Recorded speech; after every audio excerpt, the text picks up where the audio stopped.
Hi, everybody. I'm Brittany Lewis, a breaking news reporter here at Forbes. Joining me once again is my colleague, Forbes staff writer, Zach Everson. Zach, thanks so much for coming on. Thanks for having me back, Brittany. The last time you and I spoke about Alt 5 Sigma was in October, and just a refresher, Alt 5 Sigma is the fintech company that struck a billion-dollar deal with World Liberty Financial. As we know, World Liberty Financial is the crypto venture associated with the Trump family.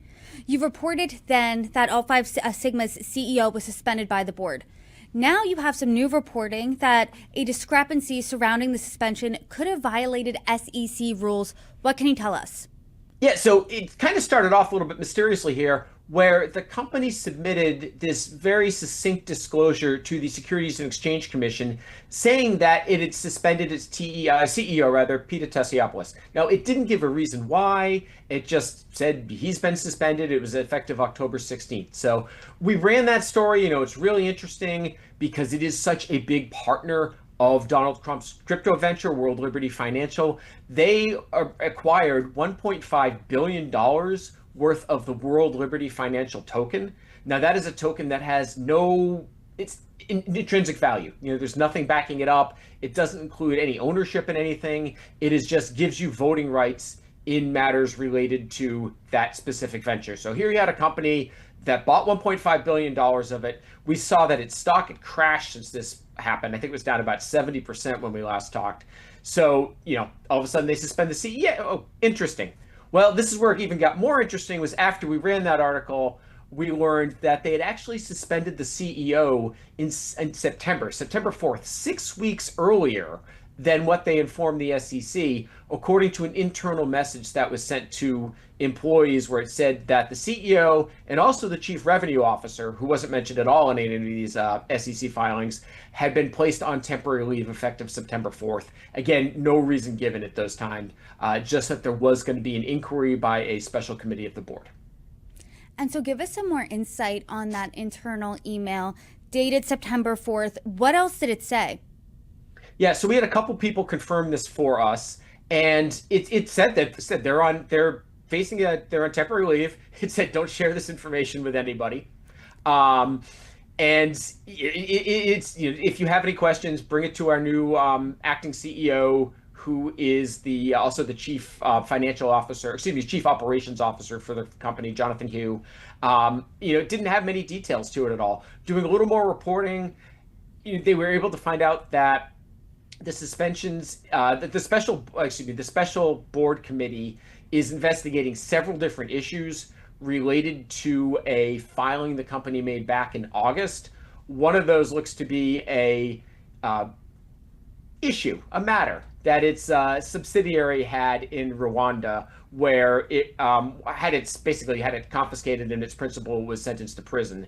I don't know if that's related to this at all. They didn't say, but it is one of the issues that special committee that is looking into the CEO is also looking into.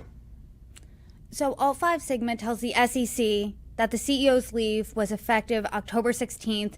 Through an internal email, they tell people that work at the company that the leave was on September 4th. I mean, that's not just one day or a couple hours difference. I mean, aside from a month, that's like 6 weeks, as you said, of a difference. Why tell the SEC one thing and then the company the other?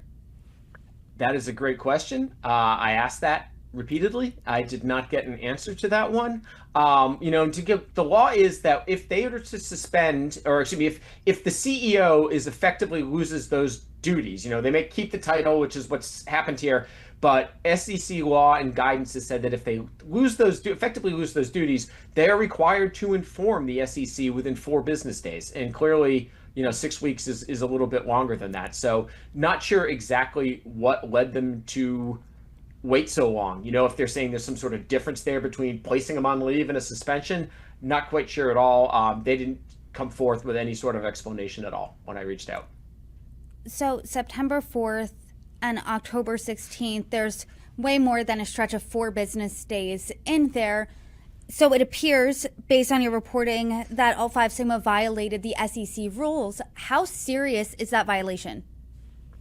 They very well may have violated. I spoke to several experts there, talked to a couple professors, as well as somebody who also used to work with the SEC. And one of the things I asked is like, can you come up with any sort of scenario where it would be okay for them to do this sort of thing? And the answer was, yeah, I didn't get anything back. It was this needed to be put forward. So, whether the SEC is going to investigate, who knows? Whether it would investigate in normal times, don't know. But of course, the SEC is currently overseen by a guy named Paul Atkins, who is an appointee of Donald Trump's, who is a business partner with Alt 5 Sigma. So, not really sure what, if anything, will happen with this.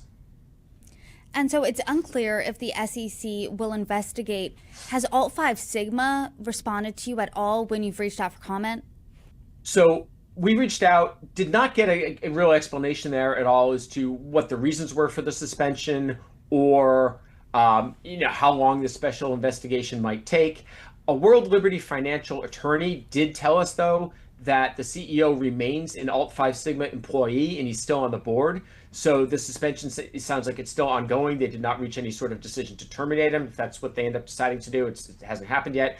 Alt 5 Sigma spokesperson, meanwhile, said that the board special committee is investigating, among other matters, the Rwanda thing that we just talked about. But they didn't say if that had anything to do with why the CEO or chief revenue officer were placed on leave. So, CEO, Chief Revenue Officer, both placed on leave. I mean, how is this staffing shakeup impacting Alt 5 Sigma, if at all?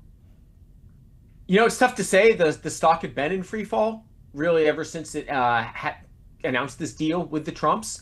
That has continued. Last I checked, it was down about 80%. I think when we first reported this, it was down around 70% or so. It's a real discrepancy there between the value. Like, it's holding about $1 billion worth of this World Liberty Financial coin, but the company's market cap is only 200 million and change. So it's only worth about 1/4 the market price of those tokens it's holding, which is telling you the market doesn't really think all that much of its business strategy right now. So, it's really tough to pinpoint any sort of rationale as to the stock price. In fact, I think it went up after we reported this. So, who knows? And then when you're looking at Alt 5 Sigma's relationship with World Liberty Financial, which we know is the crypto venture associated with the Trump family, does this staffing shakeup impact that at all? Well, there is a lot of overlap there. Not only does Alt 5 Sigma have what's now about $1 billion worth of the World Liberty Financial token, but it's the chairperson of Alt 5 Sigma's board is Zach Witkoff, who is one of the founders of World Liberty Financial. Another guy named Zach Folkman, who is another co-founder of World Liberty, is also a board of director. And then Eric Trump, who also is a co-founder of World Liberty Financial, is an observer on the board. So you've got that overlap there. And then meanwhile, you've got World Liberty Financial, as part of this deal, owns 100 million shares of Alt 5 Sigma. Part of the deal was that Alt 5 Sigma, when it acquired what at the time was $1.5 billion worth of tokens, it's $750 million worth of that tokens it got in a stock swap with World Liberty. The rest of it sold more stock and used that to buy it. So these two companies are really intertwined here in terms of just ownership and management structure. Well, Zach, I appreciate your reporting as always. Thanks for joining me. Thanks for having me back.